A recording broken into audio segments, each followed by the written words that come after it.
large crowd. Thank you for being here. Yay! We have the elite. Cherokee Art History. It's really interesting because you start thinking about how many books are written about Cherokee history. How many books now are written about Cherokee literary theory? Thank you, Jordan. No, it's okay. He's not wired. He can say whatever he wants. Yeah, good. Can you read that? But literally, I think I have a listing, but there's maybe 4 surveys ever written about Cherokee art history, and I have several of them right here. We have Building One Fire. Then we have, this is a great book. It looks really humble. It came out in 1970. It is so full of information. This is about Cherokee basketry. It's amazing. It's so well researched. Sarah Hill. And then, thank you, Jordan. And then there's Susan C. Powell's Art of the Cherokee. And she, I guess, is out of West Virginia. It's published by University of Georgia Press. But that's it. So this is really an underdeveloped field. Anyway, I feel embarrassed because you guys know more about this than I do. But anyway, so this is the center of the Cherokee Nation. Do you want to point at that? Point right there. So right there, that's the center. And I always kind of believed, I think it's really hard to unlearn things you've learned, like Mooney. He's really fascinating, but when he talks about Cherokee origins, it's not substantiated by anything. So essentially now what I've learned is pretty much all the Eastern Band have said we've always been here, and now the current archaeology is backing that up, that pretty much when you look down, you dig into these villages, that pretty much that area of southwestern North Carolina Cherokees have been indefinitely. They cannot tell a change in the structure in the buildings. And then of course in the 17th century, there's a huge expansion and the Cherokees move out, and that northern area is ceded land, so that's more hunting area than actual villages. So there's an expansion and then a contraction, but where Cherokees are in North Carolina today, pretty much the archaeological record says they've been there indefinitely. And there's a debate about whether DeSoto actually met when his expedition came through in 1540, if he actually went through Cherokee lands. The thinking is that he didn't go through Cherokee lands, but he met Cherokee people. But the goods he brought in and the diseases that he brought in all certainly reached Cherokee people. So you can kind of see Cherokee, that same area. And then I find it really interesting when you look at the amazing, beautiful archaeological records. This area, Coosa, this province of Coosa here is mainly Muskogee Creek, the Creek Confederacy, but they're finding more and more that these centers are multi-ethnic, multilingual centers. The people mingled. And here, I guess I love to hammer this point down. You can see the other tribes surrounded. So if something's from North Carolina, that doesn't mean it's Cherokee. If something's from Georgia, it definitely doesn't mean it's Cherokee. And these tribes moved around too. So the Yuchi, that they originated here, but they ended up here. And they have a relationship to Etowah Mounds. And of course, now everyone's in Indian Territory. But, I just think it's good to remember that just because something's from this area doesn't mean it's Cherokee necessarily. And that there's a great paper by a linguist called White. I think it's very convincing that, Cherokee's viewed as a Southern Iroquois language. And he has determined that split from the rest of the Iroquois, the Haudenosaunee Confederacy, happened about 4,000 years ago. So our words for like animals, wild animals, are very similar and related. Anything to do with agriculture, there's no connection. So, and the thinking is that actually the Haudenosaunee actually moved north from the Southern Appalachians. And, of course, historical times, we kicked the Tuscarora up to New York, so we know that. And then I love the fact that the Qualla Phase actually is Cherokee. Like, there's debate whether Pisgah Phase is Cherokee or are we Dallas Phase, and these are all connected to ceramics. But Qualla Phase, so 1300 pre-European contact, it is actually Cherokee. And the 2 people I follow are Chris Rodning and Brett Riggs, and I think they're just incredible. I'm really happy about what they're doing. So this is the Ketua Mound as it currently stands. The Eastern Band actually controls it now.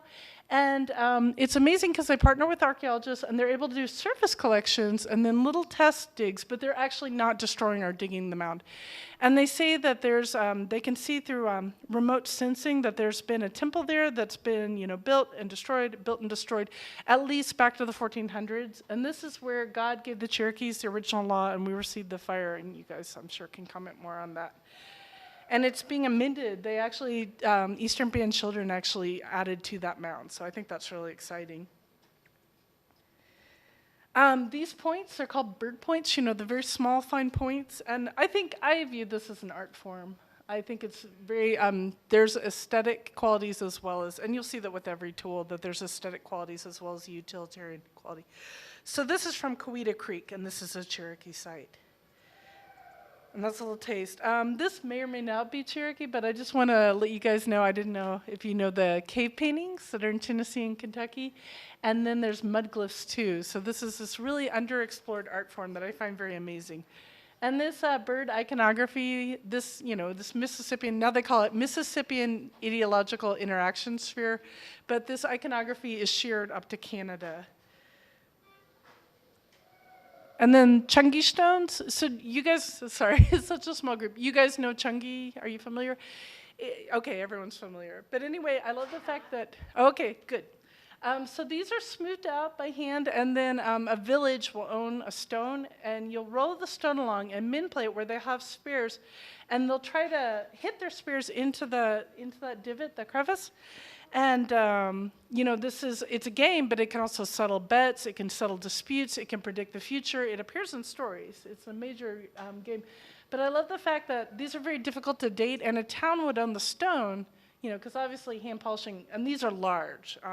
I think this is actually from the NMAI collection. These are pretty large, and they'll be owned by a town for generations upon generations. So it's really difficult to date. And Roy, do you want to comment anything about Chungi? Okay. Yeah, so it's still being played today. And I should probably introduce myself. I'm an artist initially, and I got my master's degree from San Francisco Art Institute. Now I have switched, I taught early Native American art history, and now I've switched, I don't teach, and I really have no time for art either. So I do a magazine, First American Art Magazine. And in 2009, I did the NMAI Fellowship, where you go and look at all the collections. So that's where most of these images came from. It was a life-changing experience. I went in wanting to study Cherokee painting, early Cherokee painting, which there's pretty much none of except on ceramics. There's only written descriptions. And it was a life-changing experience. So I really have to thank NMAI for that. And I believe these are in the University of Pennsylvania collection. But I've read somewhere that we call it Cherokee marbles. Obviously, they didn't call it Cherokee marbles. But that this was introduced after the removal in Indian Territory. So this is pre-contact. These are these billiard ball size polished stone balls. And this is from Qualla Mound in North Carolina. So I love the fact that there's actual, physical evidence that people are playing at pre-contact times. And then early pipes, I always cite everything, so my brother, that's a great citation, said that pre-contact times that we were really known as pipe makers, and that's what we would trade with other tribes. And you have that river system, you can get around. So it was, all that travel was water travel back in the day, or people just ran, quickly for fun, but people got around. In the 1700s, Cherokee warriors would go up and fight the Senecas every single summer. So people definitely got around. There's an amazing trade network. This is this Peachtree Mound, a Crested Duck, and you'll see the imagery of the Crested Duck, and people still use it today. I love how these images, definitely are still alive. And of course, this is a pipe bowl, but then there's no stem. So the stem would be a reed, it could be carved wood, sour wood, I gather people used a lot. And obviously the wood, you have the south, wet environment, things degenerate. So these are actual, when they say columel shells, they're talking about whelk shells, but they're talking about that central spiral whorl, and people use that because it's the strongest. And you can kind of see remnants. So it's difficult to imagine how beautiful these would look when they're new and they're polished and they're shiny. Now they're old and decrepit. And do you know how to pronounce this, Roy? Nunayihi Mound? How do they say that, North Carolina? Nuna. Okay, so that's potato place, and obviously potatoes are from Peru, Andes, so they're not talking about that kind of potato, but I just think that's a great name. There was a Cherokee village on this mound.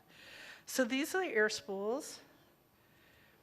And then these are, you can imagine trying to make shells like this from hand. If you know he-she makers, it's the same idea where you cut the shells and then just roll them. And people would use quartzite drill presses. Those, if you've ever used those pump drills, you can also use them to make fires.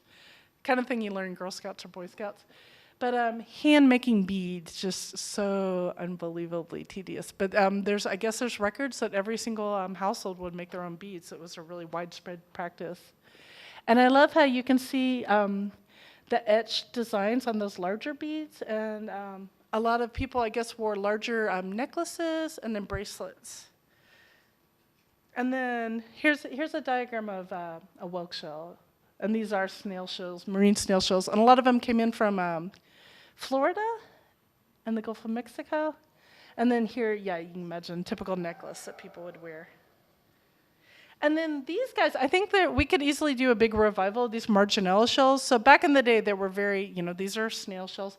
Back in the day, they were really expensive. You can go to Party City and just get strands of these today. So I think we should definitely revive this. And I love the fact that it's pre-contact and it's so affordable.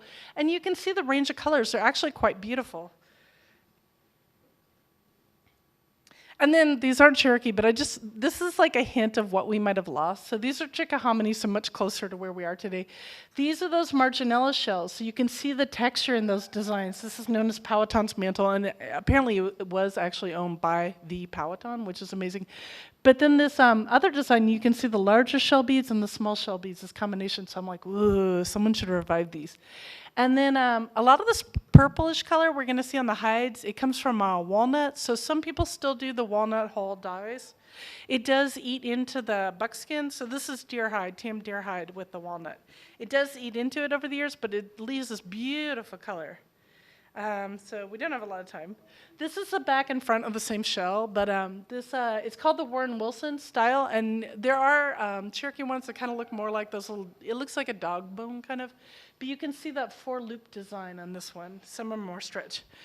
But there are all these, I love gorgets, and what I'm wearing has a spider, but the spider design's from Illinois. So traditionally it's not Cherokee. Now it's been so adopted in the Cherokee tribe. But this is one of our designs, absolutely. And then these are really fascinating, these 2-hole gorgets that are really plain. There's a lot of those found in Coweta Creek.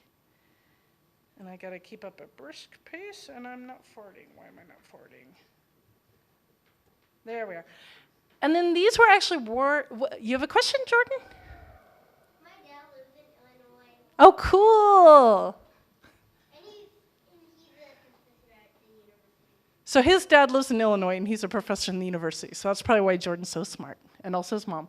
But these are known as buffalo masks, and there's more simple McBee-style masks, but they're actually not worn as masks. They're worn as necklaces. And these were used, I guess, by dragging canoe. You're making a face. By dragging canoe into the 18th century, and then I guess the 19th century. Help! Go away! Go away! Help. Yeah, don't record this. Don't broadcast this. Help. Escape, thank you. I did press escape. Okay, cool. This is known, oh gosh, the pine tree gorget design. And they think it's a variation on that cross that you'll see everywhere that's the 4 directions, and then it's the fire. So they call it a sun cross, so it's the idea, and please feel free to jump in or correct me, the idea of the fire and taking the prayers up to the sun and to the heavens. And it's so funny, people always fight on the iconography, but I think people can generally agree on the sunfire. And you can barely see this. This is a coiled rattlesnake, and there's 3 variations on this. And of course, the archaeologists named this, so people back in the day didn't. But this would be a Chitico style gorget, and it's a spiraled snake. And then, maybe I have it wrong. That's Chitico, Lick Creek, Chitico. And you can see that spiral. And then there's a much better Lick Creek. And you can see how these are defenestrated. And I love the fact that there's a revival right now in these shell gorgets happening today, which is really great. Ryan Mackey, the knower of all, he says that this might be connected to weather patterns and being able to control the weather, but it's this beautiful spiral design, and this is found in Cherokee sites. And then here you can see that this coiled snake better, and you can see these crosshatches that are used for the snake scales, and then you can see the rattler for the snake. It's a little clearer. And then this is sometimes this is regarded as a Yuchi design, sometimes it's regarded as Muskogee Creek, but then everyone traded, everyone intermarried, people visited. But you can see that four-looped, and then people debate whether these are crested ducks or woodpeckers. So the woodpeckers from Muskogee Creek are warriors, but these are also associated with the four winds, and you can see that sun circle in the middle with rays for the sun. And then this has been found in Cherokee sites too. Mass. This is a break bill. So some of these are very simple and very plain. Ceramics. So one of the few books, this is Frank Speck, I think. He was sent out, he was an anthropologist that was sent and to document designs. And this is Pisgah, and this is stamp design. So I love the fact that people were using stamps, and Jane Osteen downstairs uses the stamps today. Here's Jane Osteen demonstrating. Her pots are giant. I think she's just an amazing ceramicist. And then people also rolled corn cobs and impressed textiles. So that's actually how we know a lot about the textiles, is that they were into the clay, so you can see the weave. I love that, the little mug. And you'll see, I mean, even today, Cherokee and Catawba, you'll see grayware, and you'll see fire blisters. So that's really, it's not an accident. People will try to put those fiery kind of designs in there. Effigy bowls, so it could be a little owl, really sweet, not La Mound. And usually when you see these are called oyas, and they're usually for carrying liquids, and you can't spill them as easily and slosh them out, and they don't, I guess it's not such an issue here, but they don't, evaporate as quickly, the liquids. And then a little lug, and you can see the stamping on that in the corner. What's happening? This is gorgeous. And one reason they're rounded at the bottom, because you're not putting them on a table, you're setting them in the fire. And a lot of times people boil food in them. And even into the 20th century, Eastern Band, people were cooking in homemade clay pots. I've heard, I teach in New Mexico, and people say, oh yeah, beans taste so much better when they're cooked in clay. And here's a little taste of the colors and some of the stamp designs from shards. There's, it's very difficult to find a complete pot, but the shards, you can get so much information from. Some beautiful red colors. Georgia has wonderful clay, red clay, just like Oklahoma. Tennessee has beautiful red clay. And they call that a slip, is that clay paint. Some more just wonderful images. Peachtree Mound. Yeah. That's stamped. And then these legs are added, and that's one way that they identify the pottery, is through the legs. And I love this. University of North Carolina has this in their collection, but this little nude lady with very small hips, but anyway, that was part of a pop. She popped off. And then people think maybe this is some kind of canine, dog, wolf, hard to tell.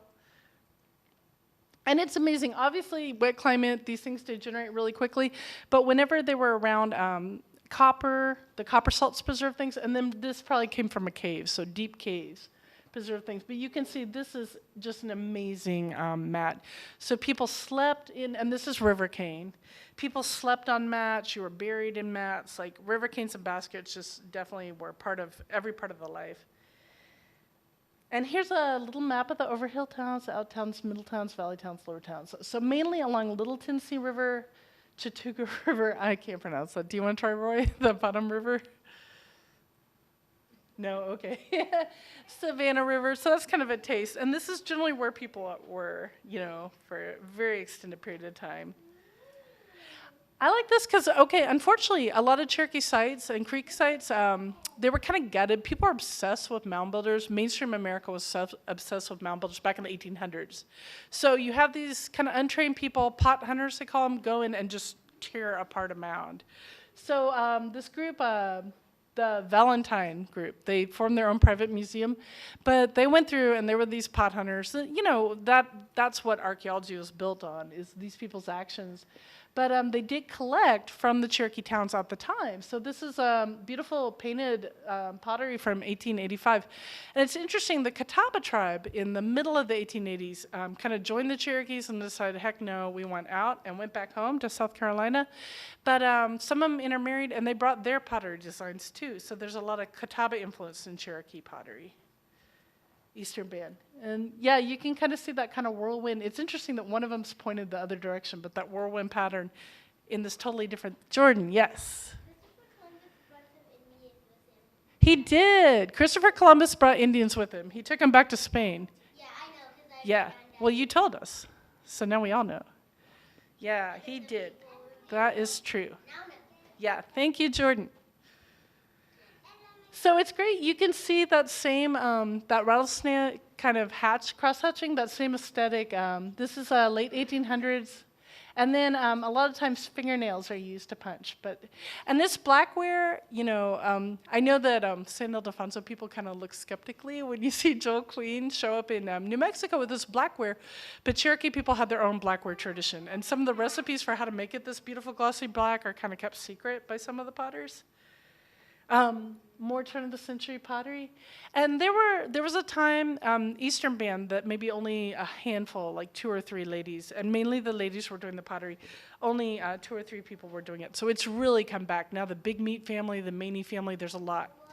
And here you can see that rolling kind of texture from a pot stamp still used in a photo of my camera because that needed to happen. And then here's, I don't know this lady's name, 1929, just gorgeous photo of a potter. And it's, thick, grayware, utilitarian. In Oklahoma, we lost our pottery tradition, Cherokees, but Anna Six-Killer Mitchell single-handedly, through experimentation, brought it back. She's really been a role model for a lot of people. So her daughter's here today, if you know Victoria Vasquez, and then she taught Jane Ostie too.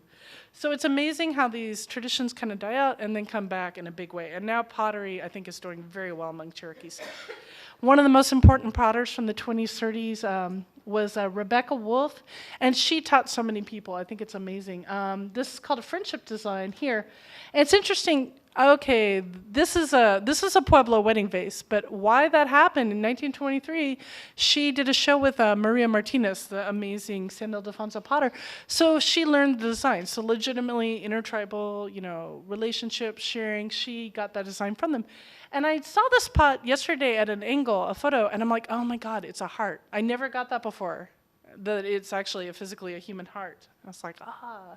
So that was a wake up. And this actually is a practical oil lamp that you can use. And I love the squirrel design. I'm squirrel crazy. This is a rare, let's see, I think this is up in the University of Pennsylvania. It's a rare 18th century pipe. So this is an amazing glimpse where you can see that forelock, that traditional men's haircut. And I love it. This guy has a hunch. He's chomping on a corn cob. So really, Cherokee pipes. Some of these I won't show because they're very erotic, but they are in the collection here, so you can ask to see them. And when I saw them, I thought, oh, I could handle this. It's like, no, they're kind of shocking. People had really colorful activities back in the day. And here's some Victorian pop art. So I love this lady's boot with that same amazing cross-hatching that you saw in the shells. I love that continuity. This is great, 19th century. He's reading a book, and there's actually little teeny Cherokee syllabary on the book, and apparently it says something to the effect of, I am great, or I am the greatest. But I just think that's so cool. So we've been very literate people forever. These, I don't know what these mean. There are so many of these squirrel pipes. There's not a squirrel clan. I've never heard of squirrel medicine. I don't know. But if anyone can tell me what these are, I've even painted designs. I just think they're brilliant. And of course, again, these are just the pipes, not the pipe stems. More marbles, yay.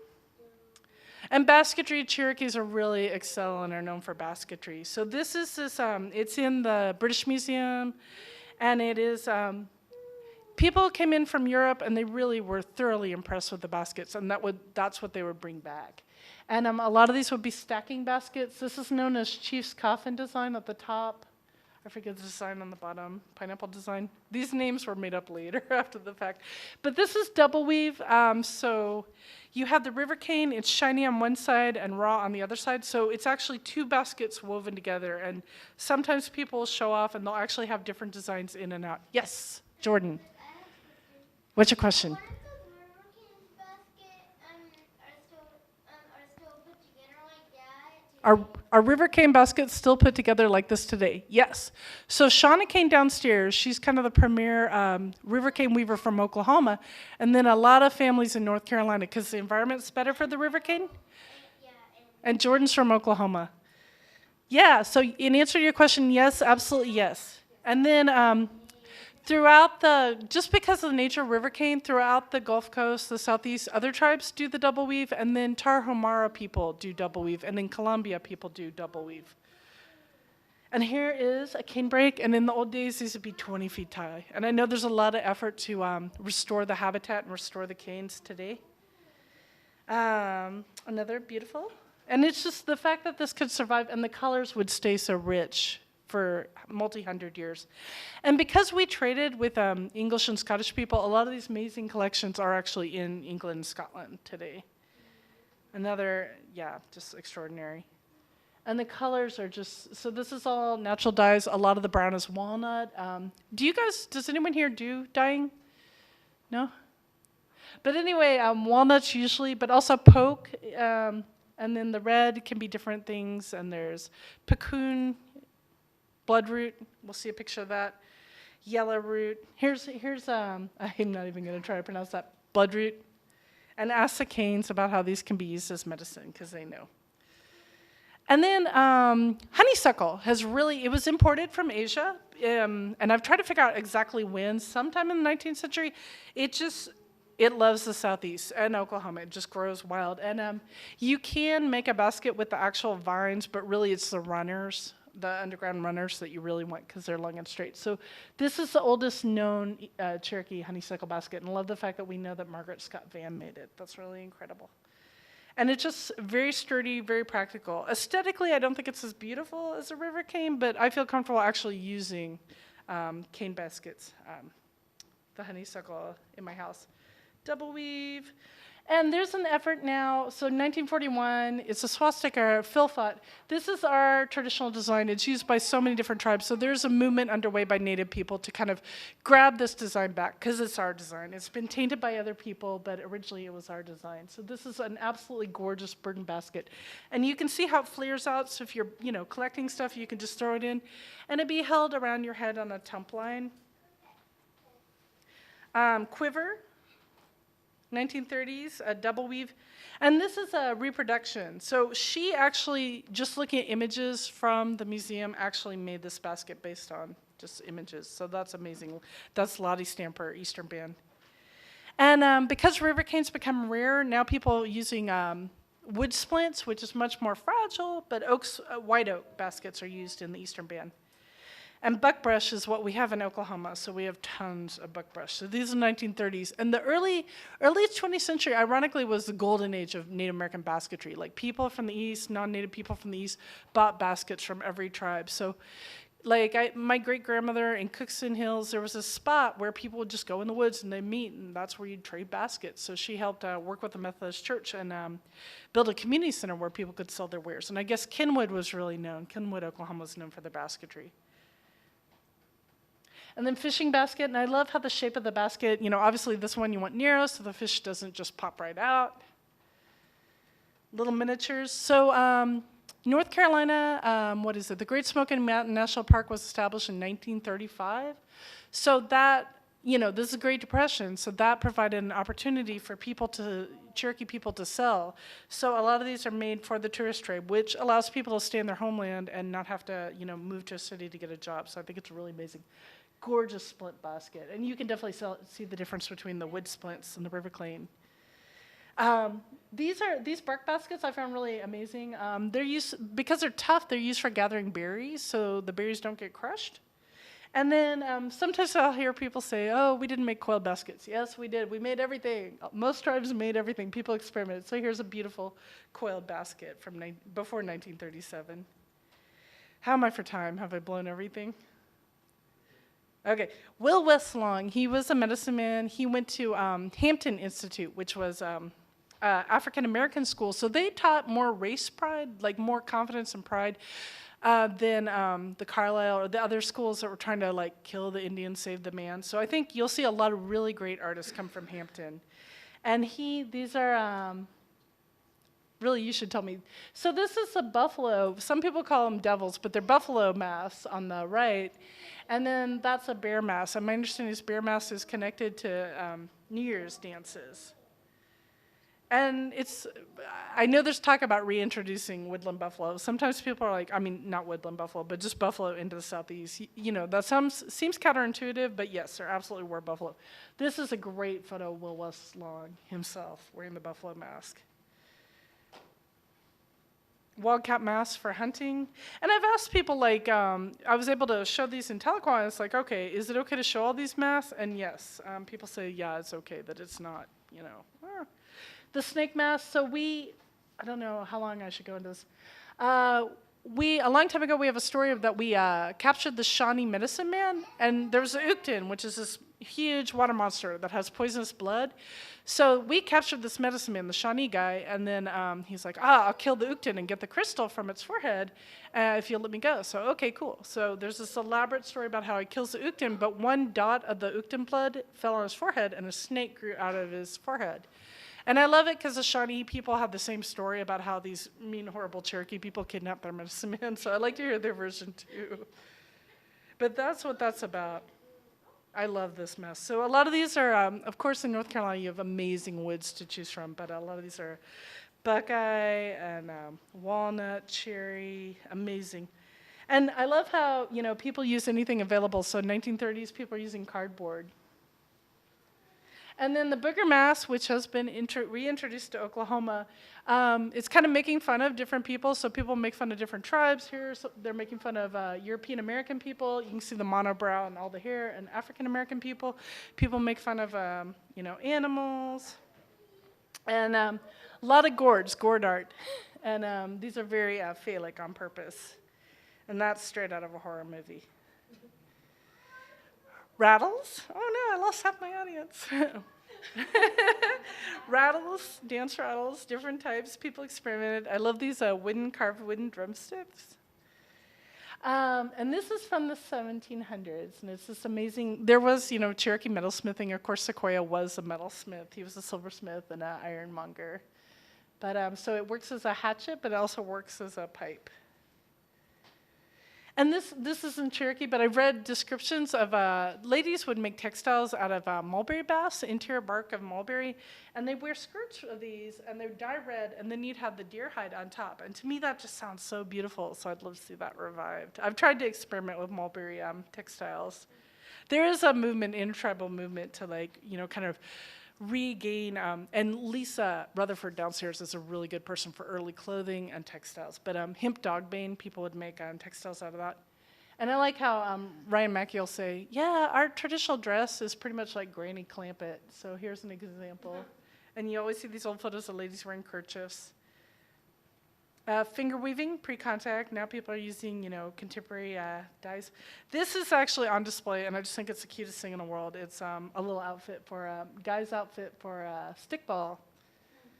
And other tribes have these too. No.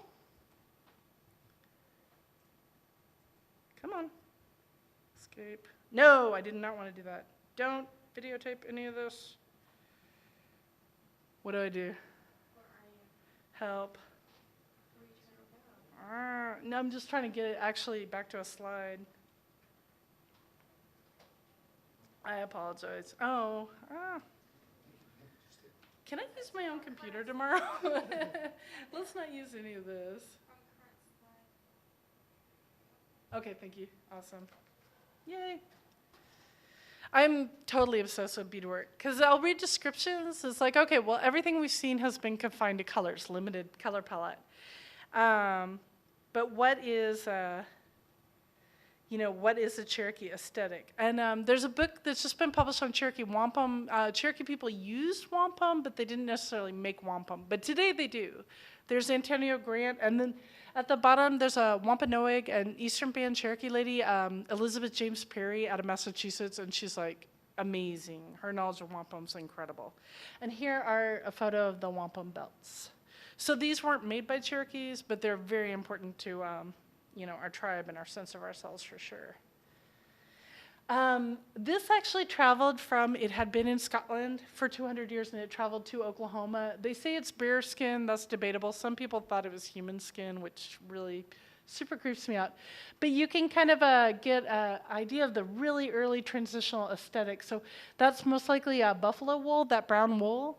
And people incorporated the beads. And someone who's really doing amazing work with incorporating beads into finger weaving today is Karen Berry out of Texas, who's Cherokee. And in the Southeast, people really, really love the white beads because they represented, they kind of replace pearls. And freshwater pearls are really affordable, so I think that's something we should really bring back. But yeah, you can see the buffalo wool and the white beads. And a lot of the early beadwork was very, very abstract. And you'll see that up and down the coast, same with the north. And then, once people got access to different colors, the palette went crazy. So Cherokee moccasins tend to be really wild. And you can see the pucker toe. They're one piece of deer hide, and they're sewed up the top. And you're modeling pucker toes right now. Yay, beautiful. Yeah, I like how you can usually tell a tribe, give or take, by the moccasins. This is my cousin's great-grandmother moccasins. She tried to get them back, and we've looked and we've wondered, what are these designs? I have no idea. Like, this is where I'm really not an expert, but I just ask everyone. And I try to ask people from different tribes, too, just what are the designs. But Cherokees are really known for botanical imagery in their moccasins. And, a lot of it has to do with medicine. And I like the way one person put it is, a lot of times people would have no idea. Only your medicine man and you would know what it meant. And he's like, yeah, it's like a prescription. You can't read the doctor's handwriting today. But there is a possibility that maybe the interior designs could be bear claws, and you can kind of see this forward direction symbol. I don't know. I find it just absolutely fascinating. And these are just gorgeous. Yes, Jordan, what's your question? That looks cool. All right. Jordan thinks it looks cool. I'll go back there. Yeah, and these colors are just incredible. And you can see a lot of popping, using white as an outline, popping from a darker background. And then, of course, silk ribbons. And during this time is the French Revolution, so before you had the very flamboyant, I can't say the word, kings and queens, the monarchy, really just over the top, and the peasants are starving. So after the French Revolution, there's all the silk that is really frowned upon in France because it's decadence. So during this time, they were selling it to North American natives, and this is when ribbon work comes out. So we have all this lovely, beautiful silk coming in from Europe. Actually, I meant to take those out. My friend who's Creek says that's a wind symbol, and that's Creek from the Wing Clan. And one reason why these old beads are so lovely is they actually incorporate gold and silver into the beads. So getting these antique beads, my beater friends are like crazy about getting these antique beads, but they're really precious. I think we just saw those. Yay. And I wanted to show that Shawnee moccasin because it's like if you only look at Cherokees, you'll think, oh, well, that's Cherokee. Well, you need to look at all the other tribes too. So that also has that two needle applique. It also has that the central kind of plant motif in the front and the back. So I think it's good to look at all the eastern tribes. And then, of course, people traded like crazy. This to me looks like a birthday cake. It's just so... And you can kind of guess from the moccasins sometimes if men or women wore them, but Southeastern guys felt very comfortable wearing every color under the sun. And this is incredible. That central design, my friend who's Cayuga calls that design the celestial eye, and you'll see it up from Canada to Florida. Seminole people use it too, and there's different interpretations, but you can definitely see kind of a snake eye imagery. You'll see animal faces in a lot of these, and that's not accidental. That is on purpose. So you see kind of this allusion to a snake tongue and allusion to snake eyes. And then that beautiful purple color we're seeing is that walnut dye, which unfortunately makes the moccasins eat up. My friend suggested this design might be a maypop, so I put that in for comparison. I don't know. It's a very intriguing idea. Okay, gotta move on. We've looked at these. This lady is known, Arizona Sweeney is really known, and I think she went to Hampton too. But she was really known for her basketry, but she also taught beadwork. And there's so little information about beadwork, so we don't even know what her beadwork looked like. This is in the British Museum, and I used to think there's no way that's Cherokee, and now I'm much more open-minded because things were much more geometric really early on, and the work that, everything's got a provenance in the British Museum, and so it is Cherokee. It's from the 1700s, and they have early stuff that doesn't look like anything else I've seen. At Berlin, the Ethnological Museum in Berlin, if you can go there and see your own tribe's work, they have stuff that nobody else has. But you can see this is wool, and there's that selvage at the end. So when you have a bolt of wool, it comes that way with these lines at the end. So, different tribes will incorporate that into their designs. And there's a whole debate about what does this mean. And there is a lot of corn imagery. It could be corn imagery. It could be lightning. Who knows? Martha Berry single-handedly revived Cherokee beadwork, as far as I'm concerned. There were other people kind of doing it, but she popularized it. And one way she did that was she brought the pieces to Oklahoma so people could see it. And when she was trying to research Cherokee beadwork, this is one of the first bags she saw. It's in the Denver Museum, and she said, that blew me away because it's kind of hideous. It does take a while to really get this aesthetic. It's wild. Like, once people got color, they loved color. You know, just like when you go to Powwow today, it's like, woo, color, every type of color. But you'll see this white and popping. So people are just, when people are making these bags, they're using incredibly precious materials. So the calico, the inside, the outside, every single part of this bag is thought about and designed. And one diagnostic technique, I'm really fascinated, like, how do you know which tribe did it? Usually, typically, the straps, there'll be 4 tabs on the straps or 4 tabs on the bottom for Cherokees, you know, typically. And a lot of use of negative space. Like northern tribes, it'll be 100% beads, tons of beads. So we really used that wool strap and made it pop. And you can kind of see, we'll have the diagonal flaps and it'll go down. Some of them, other tribes will have shorter, different shapes. And you can kind of see that allusion to that animal head again. And in the old days, there are tribes that have pouches where you actually use the fur of the animal face, and that'll be the flap. That's the way the design. And people call these shop pouches, but Martha Berry's discovered that the straps and the bags tend to come apart really easily. They're not really held together with a lot of thread, so you wouldn't put anything heavy. These were definitely a sign of identity, prestige. They were made by women for the men in their lives, and definitely medicine, so people would have their tobacco. So it's not you're just smoking tobacco for fun. That's a ceremonial thing. So a lot of it's about hunting, about warfare, protection, a lot of protection medicine. And this is really amazing. I got to see this. These beads are so fine. All these beads are so teeny, but this is, it was commissioned. Is this the bag? No. Is it the Sam Houston bag? Is this the Sam Houston bag? But it was commissioned by Sam Houston for Andrew Jackson, which is kind of depressing. But this is silk applique surrounded by white beadwork. Just an and then that's embroidery on the inside, that design. And then my friend thinks these are cherries, so it's very, very topical if the cherry blossoms are really happening. And again, a man would probably wear this, so they're very comfortable in who they wear. And I was skeptical. I've seen this, and I'm like, is that Cherokee? But there actually were porcupines in Cherokee territory, and they actually did do quill work. So this is a really early, kind of very strange, different design for a belt. And Martha Berry thinks this might have to do with harvesting ginseng. And it's just really lovely. You can easily imagine how that could be ginseng. And then I've seen there's yellow flowers in North Carolina that look like the flowers on the strap. And if you look carefully, there's a little moon design right there. So that could have something to do with the time to harvest. But you can see how the interior calico matches. Like everything was picked very deliberately. And this is a hide bag. A lot of ones we've seen are cloth. Very early purse from the James Van House. So a young girl working with the Moravian missionaries made this. So just these beautiful beads on deer hide. And I just show these Iroquois purses just to see the similarities and the overlap. And Cherokee people did collect Iroquois beadwork. Iroquois people would come down from North Carolina in the early 1800s, and they would sell in St. Louis, Missouri, you know. So all throughout the East, people were collecting Iroquois beadwork. So I think it influenced. And this was amazing. This actually was a fragment of blanket that, oh, I'm running out of time. Oh, well, anyway. This was actually walked on the Trail of Tears. A family had this in their collection, and they came forward and showed it. So you can see that double weave, that double curve design. And more. So I guess I need to wrap it up. I need to shorten this for next time. So does anyone have any questions? This is Will Westlong's notebook. I think it's so awesome. He's in school, he's doodling this little frog. First known Native American, I'm sure there's more. First known Native American photographer was Cherokee, and she started when she was 6 years old. So her family really trusted her. So she is the earliest known Jenny Ross Cobb out of Oklahoma, and you can go today, the Mural Home is where she lived, and they think this is where she had her black room. So I love the fact that the parents totally trust a 6-year-old with these toxic chemicals. And this is some of her work at the turn of the century.